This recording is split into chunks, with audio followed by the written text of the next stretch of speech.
New research released today by fintech Airwallex shows Australians are spending, on average, nearly $600 less online than they were a year ago. That's a sure sign of a weaker economic environment. Joining me now is Airwallex Director of Strategy, Amelia Hamer. Amelia, thanks for your time today. You've just released your Digital Economy Index, so just talk us through what are some trends you're seeing right now with Australians spending online? Yeah, it's great to be with you, Ed. So what we're seeing is a number of things. Obviously, the cost of living crisis that we're hearing all over the news is being echoed in this data. As you say, Australians spending $600 less in the last 3 months than they did before, which amounts to about a 2% drop in spend online across our sample. What's really driving that is a number of things. One is e-commerce spend. So this is something we saw in the first quarter of the year.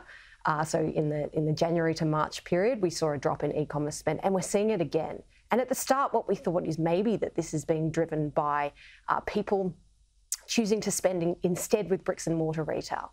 But what's becoming increasingly clear is that people are just buying less stuff in general, and they're also buying less stuff online. Yeah, are there any major categories that jump out at you that people are cutting back on right now? Yeah, so obviously we've got the e-commerce category, which is sort of the broadest category or the most narrow category that we look at in our data. But if we look at some of the other categories, it's really interesting because what you see is share trading. So our sample, we have a category called finance and insurance, which is primarily people putting money into shares. And what you've seen is a big pullback in that in the last 3 months or so versus the same time last year.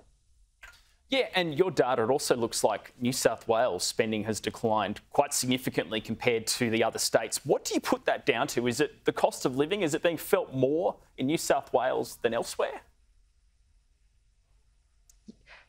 I can only speak to the data, Ed, and what the data seems to suggest is that people really are feeling the cost of living in New South Wales. What we've seen there is a very sharp decline, particularly in e-commerce spending. And New South Wales, as the most digital state, the state with the most online and tech businesses, seems to be the most impacted by this trend. And just talk us through where the data from Airwallex has come from. What are your sort of sources of information here to come up with this info? Sure. So here in Australia, Airwallex has over 10,000 customers. And what we do is we take the data from these businesses who are our customers and we anonymise that data and we look at where Australians are spending their money with Australian businesses and what categories of spend that we're seeing. So that's kind of where the data comes from.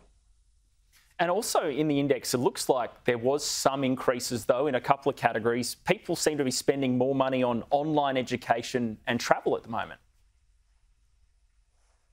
That's exactly right. So we're seeing a number of categories where there are some bright spots. So one is travel, and that's particularly online travel in Queensland and Tasmania, particular bright spots there.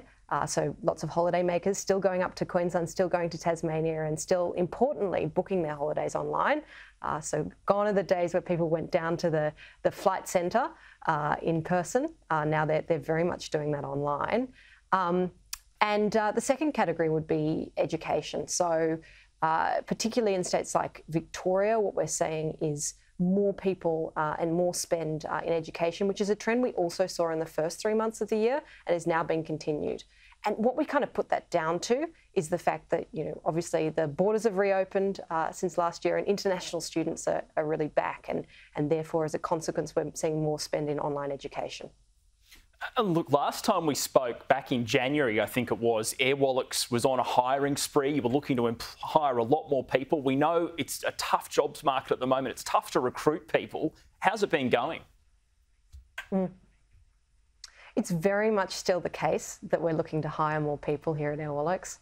So our hiring plans are continuing. We've done a good job trying to find talent, but yes, it is a tough labour market at the moment in terms of finding talent. But we're hoping to continue to find good people here in Australia.